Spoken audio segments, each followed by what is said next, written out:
Bonjour. Hello. Hola. Marhaba bikoum. Sur le fil, Le podcast d'actu de l'AFP. des nouvelles choisies pour vous sur notre fil info.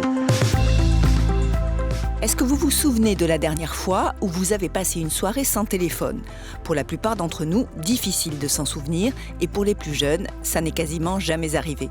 On passe entre 5 et 6 heures par jour sur nos portables, et plus le week-end, au point que certains d'entre nous ressentent le besoin de déconnecter. Selon une enquête de l'INSEE de juin 2024, près de la moitié des 20-34 ans déclarent un effet néfaste des écrans, dont le manque de sommeil.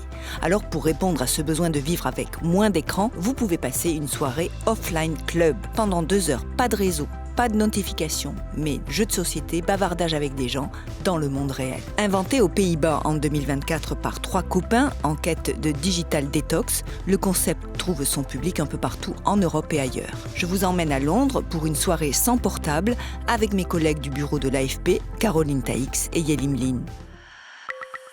Sur le fil. L'atmosphère est conviviale, les lampions au plafond diffusent une lumière douce et élégante. Nous sommes dans une église métamorphosée pour la circonstance, en salle municipale au nord de Londres. Est-ce que vous êtes d'accord ? C'est par cette phrase que commence une soirée offline club. Ce soir-là, 150 participants environ abandonnent leur portable à l'entrée de la salle. Les hôtes d'accueil les consignent dans des boîtes fermées à clé. Les participants sont pour la plupart de jeunes adultes entre 20 et 35 ans. Ils ont réservé sur le net et payé l'équivalent de 11 €, la moitié pour les étudiants et les personnes sans emploi. Caroline Taix a expérimenté cette détox digitale. J'ai rencontré quelques étudiants, mais aussi de jeunes actifs. Alors, beaucoup de travail sont dans des métiers créatifs. J'ai rencontré aussi des ingénieurs. Donc, c'est assez varié et surtout, c'est à l'image de Londres. C'est-à-dire que il y a des Britanniques, mais aussi des gens qui viennent du monde entier. Ils payent au moment où ils réservent. Ils réservent à l'avance, en ligne, car souvent, et ça, c'est un peu l'ironie de l'histoire, évidemment, souvent, ils sont informés du offline club sur les réseaux sociaux. C'est en grande partie sur Instagram. Ce que viennent chercher les participants, c'est la possibilité de se désintoxiquer de leur smartphone. Liliane Delacruz, 22 ans, étudiante, admet qu'elle est accro. TikTok, réseaux, messages à sa famille, à ses amis, elle n'arrête jamais. La plupart du temps, j'ai mon téléphone dans les mains. Même lorsque je rencontre des gens, je l'ai toujours dans les mains. Le fait de l'avoir sous la main m'aide parce que je suis constamment en train de le tripoter. Je veux constamment lire ce qui se passe en ligne, ce qui arrive à mes amis. Et ça crée des relations parasociales. Donc je veux vraiment m'éloigner de ça et apprendre à connaître le monde réel. Loïs, elle, a 35 ans. Elle est assistante de direction et bien consciente de sa dépendance. Je disais que je passais entre 6 et 8 heures par jour sur mon téléphone, surtout le week-end. Si je ne travaille pas, c'est presque compulsif et quasiment addictif d'une certaine manière. Mais oui, j'ai juste une addiction à mon téléphone et je déteste ça. Donc des soirées comme ça, c'est bénéfique parce que ça me rappelle que je n'ai pas besoin d'être attachée à mon téléphone. Je peux juste être là, c'est vraiment agréable. Le Offline Club de Londres est né en octobre 2024 et depuis, selon ses organisateurs, 2000 personnes ont partagé cette expérience. Le concept est né il y a 1 an à Amsterdam. 3 amis étudiants ont goûté à la détox digitale. On écoute Ilya Knepelout, l'un des 3 cofondateurs. À l'origine, l'histoire a commencé quand l'un des fondateurs est resté déconnecté pendant 4 jours pour faire une désintoxication numérique.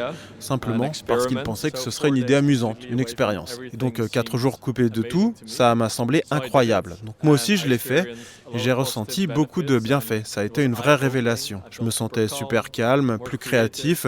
J'ai lu beaucoup de livres et après ça je me suis dit waouh, on doit partager ça avec d'autres personnes, ce sentiment de décrocher des écrans et de l'addiction au téléphone. Donc on a commencé à organiser des week-ends offline pour des amis. Ça a ensuite évolué, on en a organisé davantage juste pour le plaisir en parallèle de nos activités. Puis, on a réalisé qu'un week-end entier offline, pour une première étape, c'est trop long pour beaucoup de gens. Et on voulait aussi que ce soit plus accessible financièrement et avec une notion de communauté. C'est comme ça qu'il y a 1 an, on a organisé les premiers clubs. Depuis, les offline clubs ont essaimé en Italie, aux Émirats arabes unis, en Espagne ou à Paris.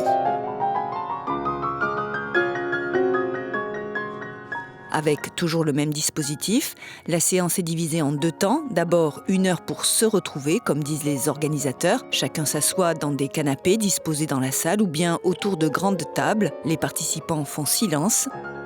Ce soir-là, ils écoutent la pianiste qui joue sur un piano à queue. D'autres lisent, tricotent, dessinent ou peignent. Puis Ben Hansel, l'organisateur du Offline Club de Londres, prend le micro. C'est l'heure des activités libres. Vous êtes invités à discuter avec les gens autour de vous. N'hésitez pas à jouer à des jeux de société. Vous êtes libre aussi de rester dans votre coin et de lire un livre. Ils étaient appelés à jouer aux jeux de société la 2e heure et à communiquer entre eux, à débattre. Alors certains avaient amené des livres et discutaient des livres qu'ils avaient lus. D'autres jouaient à des jeux de société, d'autres faisaient de la peinture, des dessins. En tout cas, rapidement, il y a eu un brouhaha dans la salle parce que tout le monde s'est mis à discuter. L'ambiance est très bon enfant, très chaleureuse et on a vraiment l'impression qu'en fait ces gens avaient soif de rencontrer d'autres personnes parce que c'est très instantané tout ça. C'est très spontané et les gens ça se voit, sont très contents d'être là. Comme le dit Caroline, les discussions, les rires ont très vite remplacé le piano. Car il y a une autre chose qui motive les participants, c'est l'envie de parler à d'autres personnes, le besoin de communiquer tout simplement pour rompre la solitude qui pèse de plus en plus, selon Ilya Knepelut. L'épidémie de solitude et les problèmes de santé mentale sont en hausse. Donc les gens recherchent vraiment une connexion et une connexion authentique avec les autres, loin des écrans. Alors les gens viennent pour se faire de nouveaux amis, pour établir des connexions significatives et pour simplement s'inspirer de nouvelles personnes. C'est pour ça que les offline clubs ont du succès. Et ce qui fait la différence de notre concept, c'est que notre approche est communautaire et positive. Donc au lieu de pointer du doigt et de se concentrer sur l'impact négatif des réseaux sociaux et des téléphones, on essaie de mettre en lumière ce qui devient possible lorsque vous vous déconnectez. C'est notre objectif. C'est donc plus inspirant et ça rend les gens heureux et il y a aussi le fait d'être ensemble. C'est exactement ce que Churchill Agoutou est venu chercher ce soir-là. Cet ingénieur originaire d'Afrique du Sud a 31 ans. Il s'est installé à Londres depuis peu et il ressent le besoin de rencontrer des gens. Nous vivons à une époque où tout le monde se rencontre sur Internet ou via les réseaux sociaux ou via des applications de rencontres. Les gens essaient maintenant de retrouver une certaine authenticité. Et dans une certaine mesure, cet endroit répond à cela. Vous pouvez rencontrer de vraies personnes et tout le monde partage cet état d'esprit, non? En fait, revenons au monde réel et agissons en tant que personnes de chair et d'os. Donc oui, c'est presque comme si on reprenait conscience de la réalité. Aristide, ingénieur, lui de 25 ans, originaire du Yorkshire, est lui aussi dans le même état d'esprit. J'ai récemment déménagé à Londres il y a environ 5 ou 6 mois et je cherchais à rencontrer des gens. C'est la 3e fois que je viens au club et à chaque fois c'est tellement facile de faire des rencontres. C'est peut-être juste dû au fait de ne pas avoir son téléphone et d'être forcé à parler aux gens. C'est juste tellement naturel, tellement facile. Pour l'instant, les organisateurs assurent que le modèle économique du offline club ne leur permet pas de gagner de l'argent, mais juste de rentrer dans leurs frais. À Paris, des after-work ou des week-ends sont organisés. Mais la digital detox, sur plusieurs jours, ne semble pas être à la portée de tous, du moins pas encore, selon Caroline. En tout cas, l'effet net à la sortie, c'est que tout le monde a repris son téléphone et a vérifié s'il y avait eu de nouvelles notifications, s'il y avait eu de nouveaux messages, enfin, retour à la vie sur Internet. Merci de nous avoir écoutés. Sur le fil revient lundi. D'ici là, passez un très bon week-end. Je suis Emmanuelle Bayon. À bientôt.